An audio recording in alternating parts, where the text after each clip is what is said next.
Hello, guys and gals, and this is another episode of Rod Serling's Twilight Zone, 26 unforgettable explorations into the realm of the supernatural, and it is adapted by Walter B. Gibson.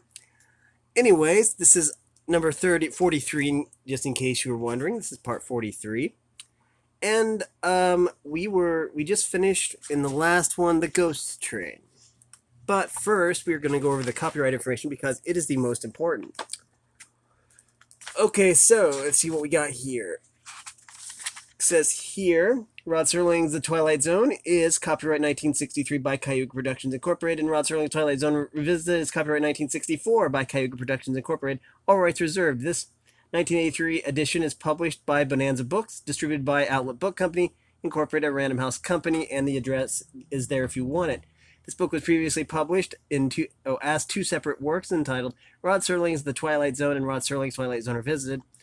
Let's see, printed and bound in the United States of America, and then on the Library of Congress. Data is there if you're interested in that. So, it's time that we started a new story. And I believe, let's see what's next. Beyond the Rim. This ought to be really interesting. Night after night, the scrawny horses had plodded westward, dragging the creaking, dust-coated, covered wagon.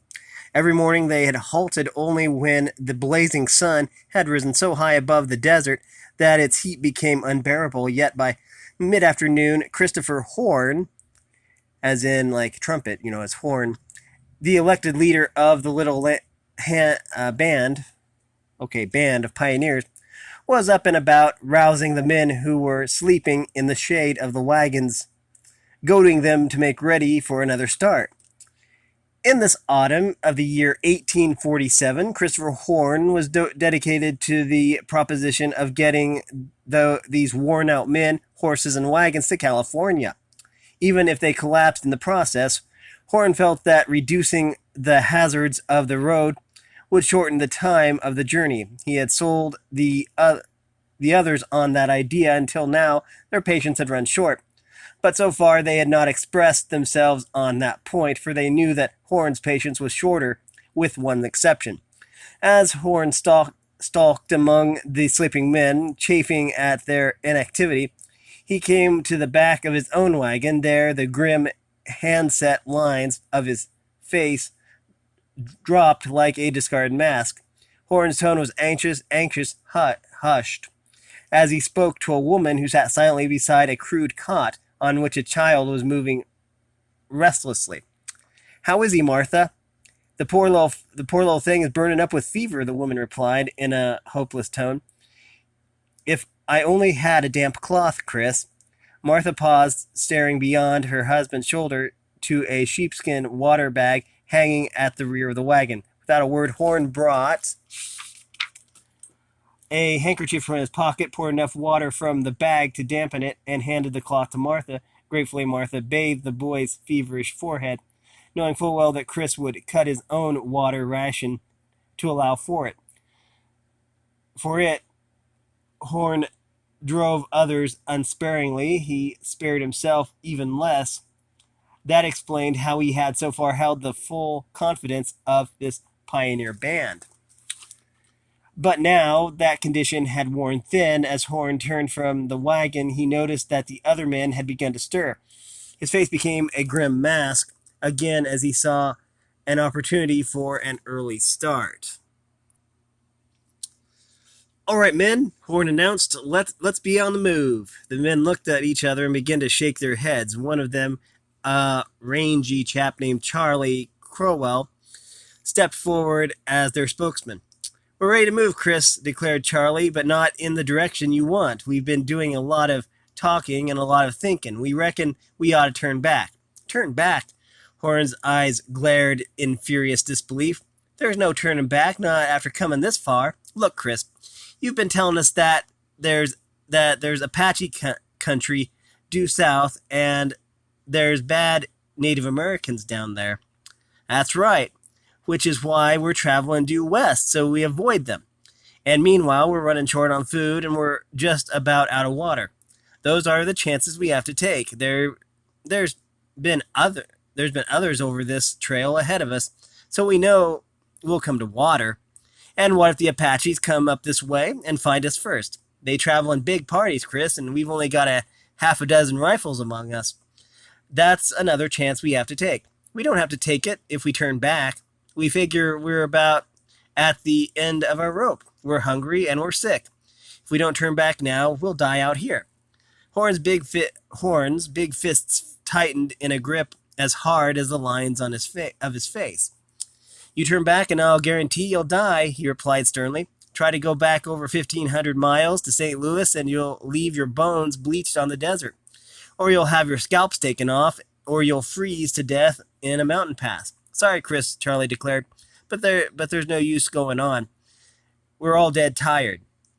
And we were all dead tired a week ago, Horn snapped, and a month ago, and a month before that. We were dodging Indian war parties back in Kansas. I mean Native American, sorry.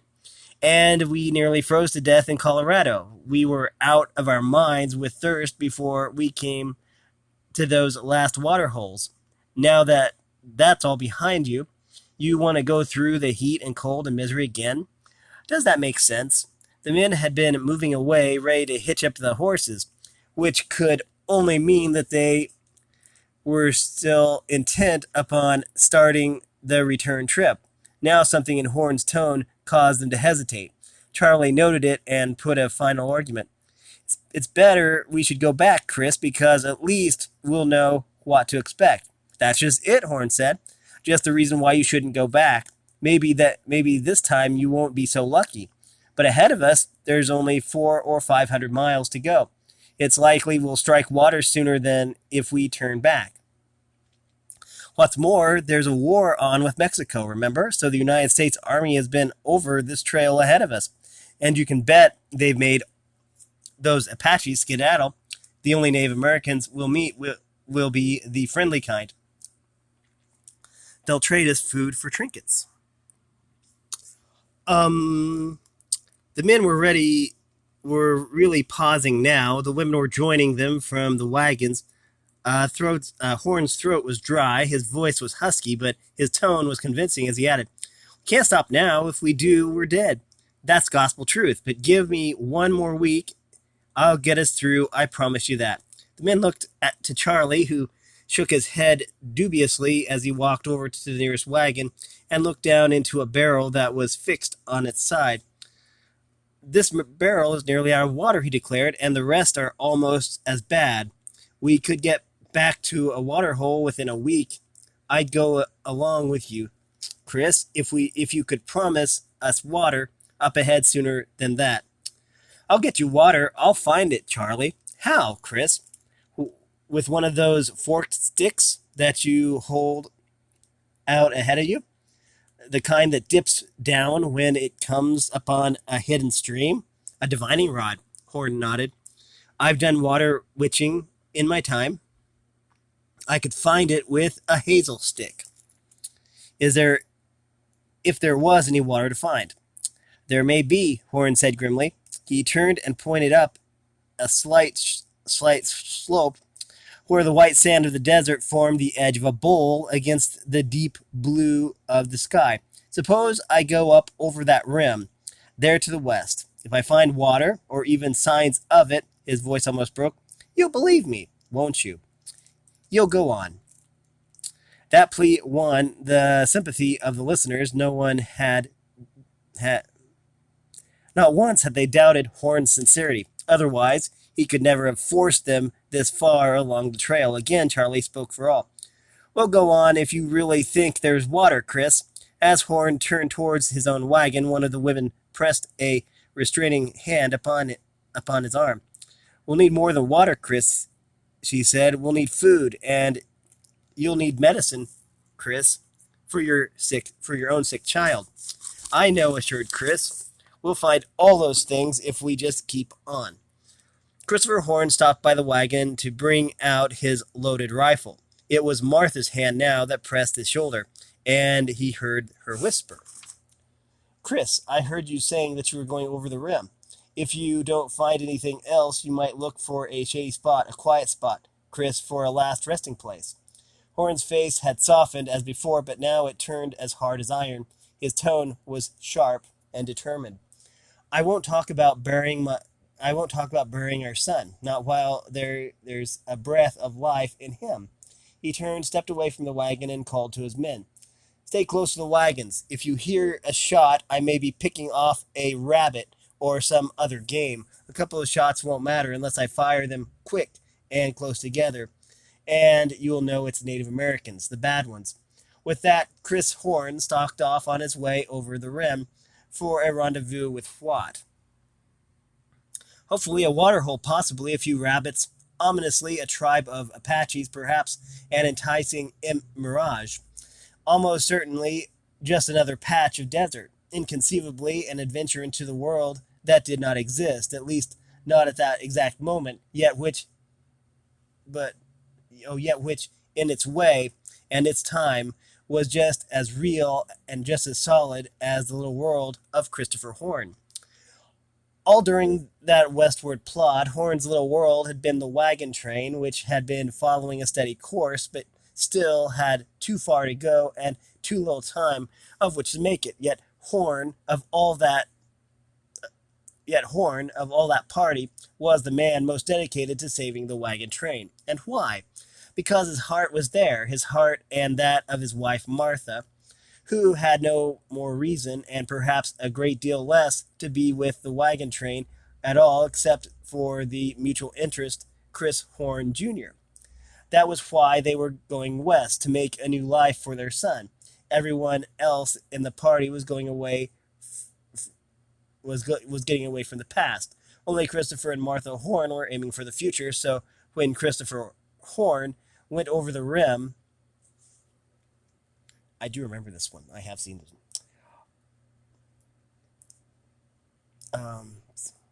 So when Christopher Horn went over the rim, he had wished that he could project himself miles ahead, all in a matter of moments, so that he could bring back a true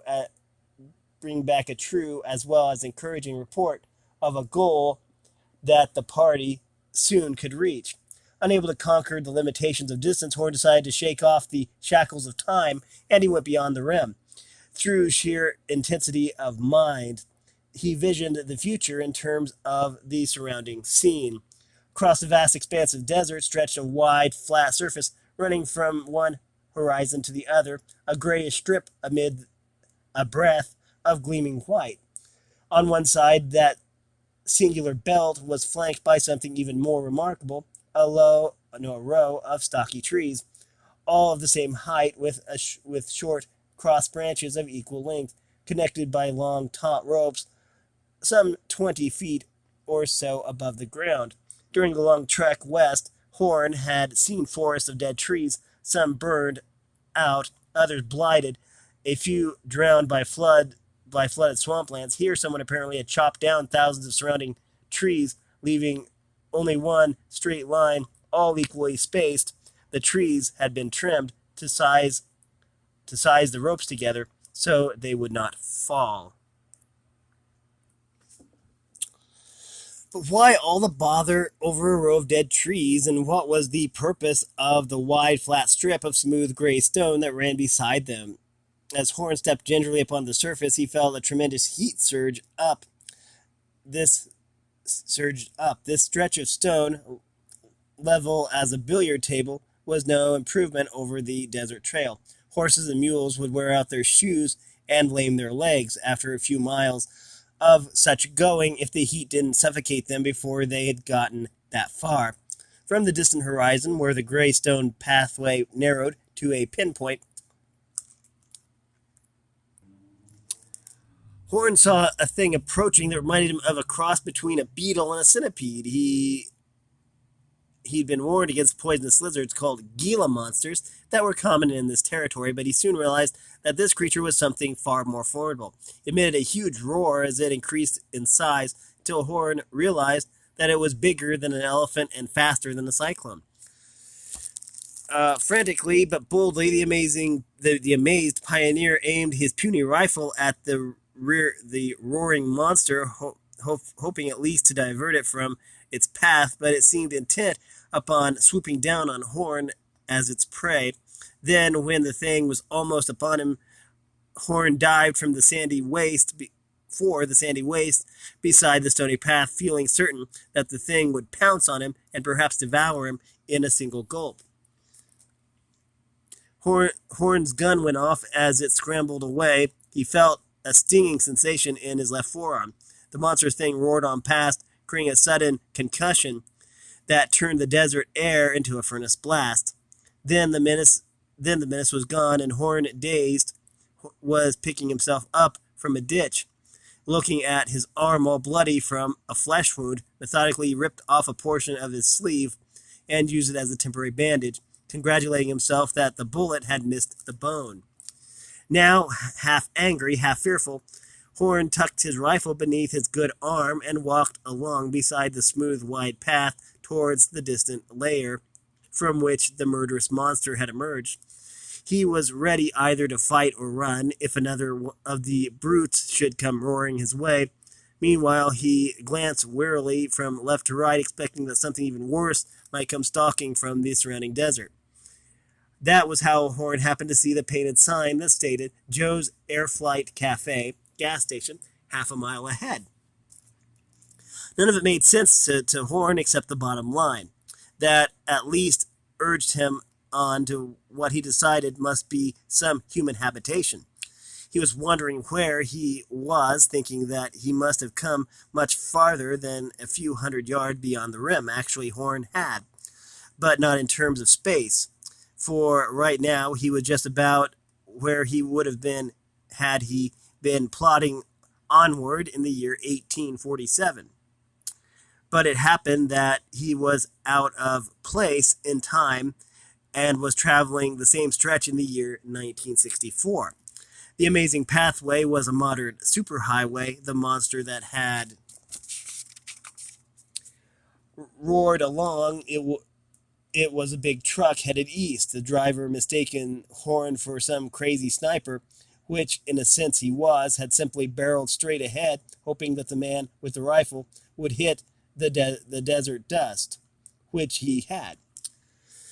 Still grimy with that dust, Horn reached Joe's place without further incident. He began to feel more at home. The Air Flight Cafe was a simple clapboard structure with a lunchroom in front of a general store in back.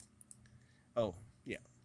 There were 2 gasoline pumps out front, but since they weren't in operation at the moment, Horn took them as decorations, nothing more.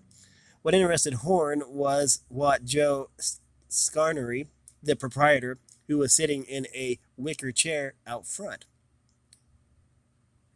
Scarney pushed back his cowboy hat and gave Horn an appraising survey, which included the Pioneer rifle and wounded arm. Crazier freaks than Horn had wandered in from the highway, so Joe accepted the stranger with an affable greeting. "Howdy."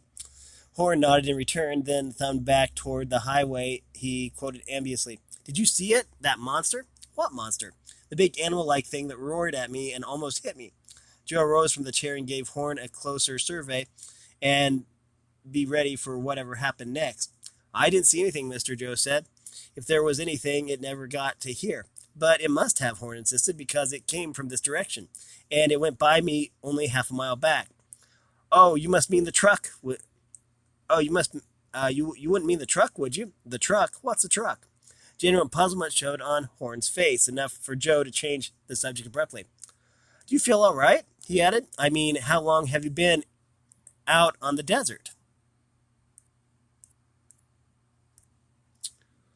A good part of a year, leastwise. We've been traveling that long since we started from Ohio. I have 6 wagons to begin with. One of them was burned by Native Americans. 2 of them turned back. "Indians," mused Joe. I mean Native Americans. "Wagons. Say, friend, why don't you come inside and rest up a bit?" His eyes shifted to Horn's bandit. "We'll have a look at your arm, too." "I did that to myself," Horn admitted ruefully. "I jumped away from the monster so fast I landed on my face and my gun went off. It's just a flesh wound, though." "I'll have Mary Lou look at it," said Joe, beckoning Horn into the diner. "Mary Lou's my wife. She used to be a registered nurse when we were living over in Phoenix." From Horn's blank look, Joe could see that his last statement had not registered.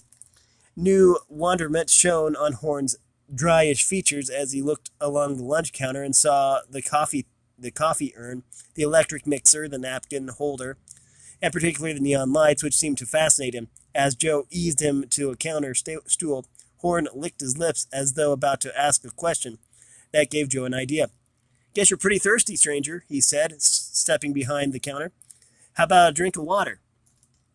Joe drew a glass of water from the soda fountain, while Horn watched more fascinated than ever, realizing it was for him. Horn forgot his injured arm and grabbed the glass with both hands. He gulped the water eagerly until the glass was half empty. Then, with an effort, he restrained himself, taking the last in short sips. Joe Scarney was impressed, for that was the way a man would drink if he had been rationing himself on water. Now, as Joe filled the glass again, Horn put an eager query. Where's all that water come from? It's piped here, replied Joe, from the reservoir over in Hidden Canyon. Joe gestured toward the front window, and Horn turned painfully to look in that direction. You mean off past that long row of trees? He asked. It was Joe's turn to be puzzled. What trees? The ones with the branches gone, Horn replied, with the ropes between them along where the monster came chasing after me.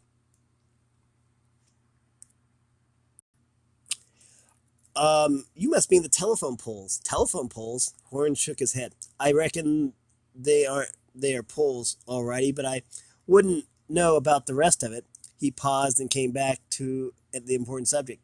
You say there's water over that way? Yeah, just beyond those low hills. You're about 5 miles from here. On a beeline, the hills form a double ridge, and there's a creek runs in between, though. You never think it. The ridge is so barren. Horn nodded. Only 5 miles away, you say? That's right. In the old days, parties used to go on past it. Never figured there was any water there. Steady now, mister. Oh, steady now, mister. Joe's tone sounded alarmed. Horn's gaze had taken on a dedicated gleam, showing the almost fanatical intensity that had so often won the other members of the wagon train to his way of thinking. He was coming to his feet, reaching for his rifle when he had laid against, which he had laid against the lunch counter. His idea now was to follow the beeline Joe had mentioned until he reached Hidden Canyon, but the desert heat, his sheer exhaustion, and loss of blood were taking their toll. Joe's admonition, steady now, was warranted, for Horn swayed as he neared the door. Hurriedly, Joe came from behind the counter and supported Horn on his side as Mary Lou made a timely arrival from the kitchen and caught him as he swayed the other way.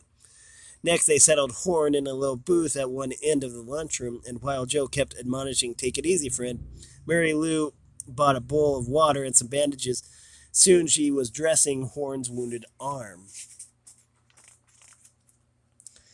He shot himself by accident, Joe told his wife. With this, he held up the rifle, which Horn had willingly relinquished. Then, admiring the gun, Joe added, "Say, this is a real old timer, kind of an antique piece, isn't it? I bought it brand new just before we started out," Horn retorted indignantly. He shook his head. "But I've used it a lot, so I guess it does look old. We're running low on bullets. You wouldn't happen to have any here, would you?" "We don't carry ammunition," Mary Lou declared. "This isn't a hunting area." "No?" Horn was surprised. "What about Native Americans?" "It's Apache country south of here, isn't it?" "Why, sure," began Mary Lou, "but they are not hostile Indians, at least not anymore." She broke off and went quickly to the medicine chest beneath the counter, where she brought out a bottle of pills. Joe, meanwhile, was humoring Horn regarding the Native Americans. "The Apaches are a long way south now," Joe said. "A long, long way." Then it's safe to head for Hidden Canyon," Horn added. "I can take the wagon there. We can find water there." "Of course. All the water you need." "And the water you need is right here," Mary Lou put in a pleasant but efficient manner. She had used in an efficient manner she had used as a nurse. "A whole glassful to help you take this penicillin tablet. They ought to help keep any infection out of your arm. Horn took the Horn took the 2 tablets that Mary Lou proffered. After he swallowed them, he glanced around again, and it seemed to dawn on him that everything must be beneficial in a wonderful world like this. As he eyed the bottle in Mary Lou's hand, he asked, "Could I buy those pills off you? I've got a real sick boy back in the wagon." He glanced towards the window. "If I could ever find those wagons. You say that these pills are good for sickness." We're going to have to stop this here. We've been reading from Beyond the Rim. And actually, we've been reading from Rod Serling's Twilight Zone, 26 Unforgettable Explorations into the Realm of the Supernatural, and adapted by Walter B. Gibson. But specifically, we've been reading Beyond the Rim. So, anyways, if you like this content, make sure you like and subscribe, ring the bell so you know when I upload. Also, if you want to support me in any way, if you want to join the Discord server, all information will be in the description below. And as always, thanks for watching, everyone, and have a great day.